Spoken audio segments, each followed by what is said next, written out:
സാലിസ് പ്ലേറ്റിൻ്റെ പുതിയൊരു എപ്പിസോഡിലേക്ക് എല്ലാവർക്കും സ്വാഗതം. ഇന്ന് ഞാൻ ഉണ്ടാക്കാൻ പോണതേ കടച്ചക്ക വെച്ചിട്ട് ഒരു ചിപ്സാണ്. വളരെ എളുപ്പമാണ് ഉണ്ടാക്കാനായിട്ട്. നമുക്കൊക്കെ അറിയാമെന്നുണ്ടെങ്കിലും ഇപ്പോഴത്തെ പുതിയ പിള്ളേർക്ക് ഇത് എന്തെന്നാന്നുള്ളത് അറിയുമോ എനിക്കറിയില്ല. അപ്പോൾ ഇനിയും കടയിൽ ചെല്ലുമ്പോൾ നിങ്ങൾ ശ്രദ്ധിച്ചോ, ബ്രെഡ് ഫ്രൂട്ട് എന്ന് എഴുതി വെച്ചിട്ടുണ്ടാവും. അതാണ് സംഭവം. നാട്ടിൽ വന്ന് ഇങ്ങനത്തെ കുറേ ഗുണങ്ങളൊക്കെ ഉണ്ട് കേട്ടോ. ഇങ്ങനത്തെ ഒത്തിരി സാധനങ്ങൾ നമുക്ക് കിട്ടും. അപ്പോൾ കിട്ടിയ കടച്ചക്ക ഞാനൊരു 2-3 ദിവസം ഫ്രിഡ്ജിൽ വെച്ചിട്ടുണ്ടായിരുന്നു. അത് കഴിഞ്ഞപ്പോൾ അതിനെടുത്ത് ഇങ്ങനെ 4ആയിട്ട് കട്ട് ചെയ്തു. അതിനുശേഷം ഇതിൻ്റെ ഈ കൂഞ്ഞിൽ എന്ന് പറയും, ആ കൂഞ്ഞിൽ ഇങ്ങനെ അങ്ങ് കട്ട് ചെയ്ത് കളയണം. നമ്മൾ ഉണ്ടോ, അതിങ്ങനെ അങ്ങ് മാറ്റി കളയണം.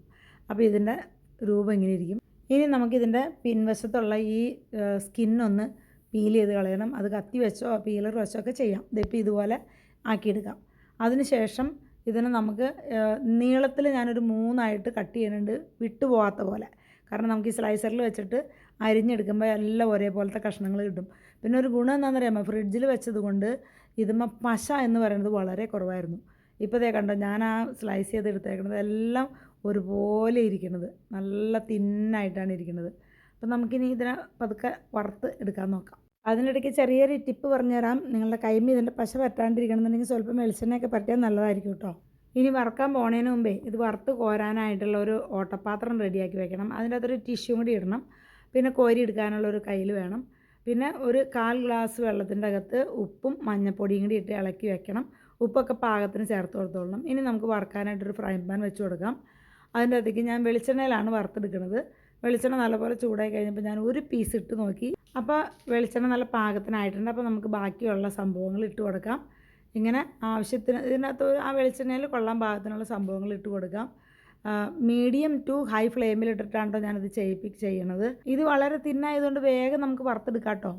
ഇതിന് നല്ലൊരു കിലും എന്നുള്ളൊരു സൗണ്ട് വന്നു കഴിഞ്ഞപ്പോൾ നമ്മൾ നേരത്തെ ഉണ്ടാക്കി വെച്ചേക്കണ മിക്സിയില്ലേ, ആ മിക്സിയിൽ നിന്ന് 1 സ്പൂൺ അങ്ങ് ഒഴിച്ചു കൊടുക്കുക. ഇത് ഒഴിച്ചു കൊടുക്കുമ്പോഴേ ഒരു വലിയ ബഹളമൊക്കെ ഉണ്ടാക്കും കേട്ടോ.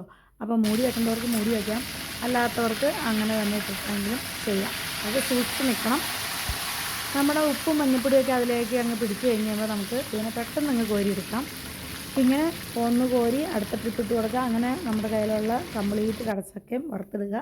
ഇതുപോലെ വറുത്തെടുക്കുമ്പോൾ തിന്നാൻ എന്തൊരു ടേസ്റ്റാണെന്നറിയാമോ. സത്യം പറഞ്ഞ് നിങ്ങൾക്കിത് കാണുമ്പോൾ ഒരെണ്ണം ഇതിൻ്റെ അകത്തുനിന്ന് കഴിക്കാൻ തോന്നണില്ലേ? ഇതിപ്പോൾ നാട്ടിൽ നിന്നല്ല കേട്ടോ, നമുക്ക് എവിടെയും കിട്ടും. ഈ കടച്ചക്ക എന്ന് പറഞ്ഞ സാധനം എവിടെയും കിട്ടുന്ന സാധനമാണ്. അപ്പോൾ എല്ലാവരും ട്രൈ ചെയ്ത് നോക്കണം കേട്ടോ. നിങ്ങളുടെ എല്ലാവരുടെയും പ്രോത്സാഹനമാണ് എൻ്റെ വളർച്ചയുടെ മുമ്പിൽ. പക്ഷേ ഞാൻ വളർന്ന് കീപ്പോട്ടേക്ക് പോയിക്കൊണ്ടിരിക്കുകയാണ്.